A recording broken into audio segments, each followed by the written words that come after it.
항상 사랑하고 존경하는 시청자 여러분, 안녕하십니까? 자고 일어나면 재앙, 데일리 재앙 브리핑입니다. 열린민주당 비례대표 2번으로 국회의원에 당선된 최강욱 전 청와대 공직기강 비서관.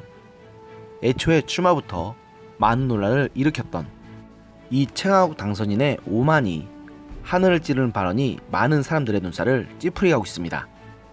최 당선인은 18일 자신의 페이스북에 올린 글에서 한 줌도 안 되는 부패한 무리에 더러운 공작이 계속 될 것이지만 세상이 바뀌었다는 것을 확실히 느끼도록 갚아주겠다고 말하면서 최소한 저 사악한 것들보다 더럽게 살지 않았다, 지켜보고 함께 해달라고 말했습니다.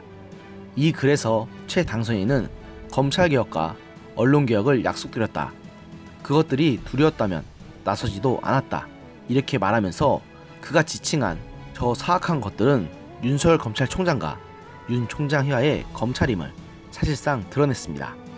이어 최 당선인은 추가 글을 올려 제가 검찰과 언론을 대상으로 엄포를 놓았다고 왜곡하는 기사가 있나 하면 과거 제 페이스북을 뒤져 얻은 성과라고 희희낙낙하며 검사 윤석열을 찬양하고 이제 와서 말을 바꿨다는 식의 속이 뻔한 어거지를 부린다고 오만하고 뻔뻔한 모습을 보여왔는데요.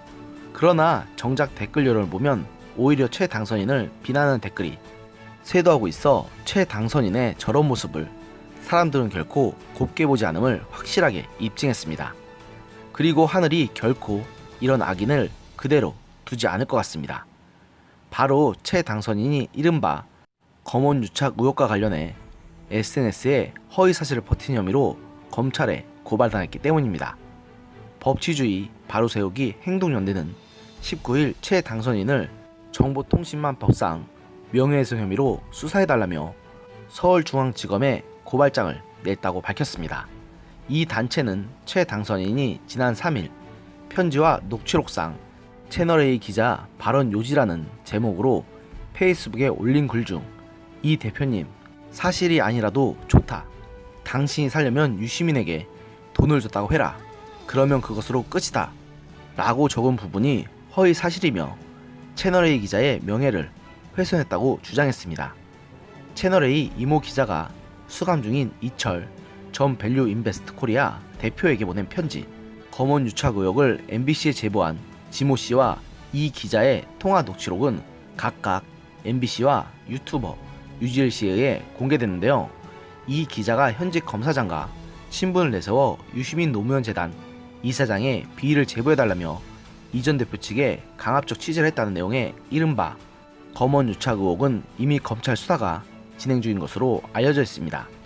이 기자와 성명불상 검사장의 협박 혐의에 대한 민주언론시민연합의 고발사건, 최경환 전 경제부총리 측의 신라젠 투자 의혹을 보도한 MBC 관계자들과 제보자 G씨에 대한 고발사건을 서울중앙지검 형사1부가 맡고 있습니다.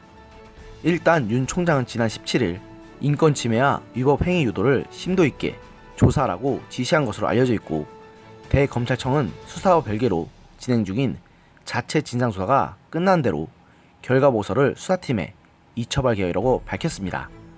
저 역시 하루빨리 진상조사가 마무리되어 이런 악인은 제대로 심판받기를 원하고 있습니다. 아마 저뿐만 아니라 모든 시청자분께서도 바라는 일이 아닐까 싶기도 하고요. 최강욱 당선인은 이미 당선 이전부터 입으로는 반의를 외쳤으면서 자신은 고급 일제 자동차 브랜드 차량인 렉서스 차량을 소유했고, 입으로는 검찰과 언론을 비난했으면서 자신은 조국 전 법무장관의 아들에게 허위 인턴 증명서를 발급해준 혐의로 인해 검찰에 기소되는 등 온갖 논란에 휘말린 인물입니다. 그리고 많은 분들께서 저런 사람까지 국회의원 배지를 다는 것을 보고 참 혀를 찼을 것입니다. 물론 이것은 최 당선인 같은 사람에게 비례대표 공천을 준 열린민주당이라는 정당 자체가 도덕성이 바닥을 기는 집단이라는 문제도 있습니다. 설령 최 당선인을 비롯해 3명의 당선자 중 1명이 의원직을 박탈당하다 하더라도 그 뒤를 이어 의원직을 승계받은 사람이 바로 부동산 투기 논란에 휘말렸던 김의겸 전 청와대 대변인이니 이 당이 얼마나 친노 친문의 입맛에 극단적으로 맞는 공천으로 일관했는지 알 수 있습니다. 과연 이런 사람이, 이런 정당이 대한민국 국민들을 대표할 자격이 있을까요?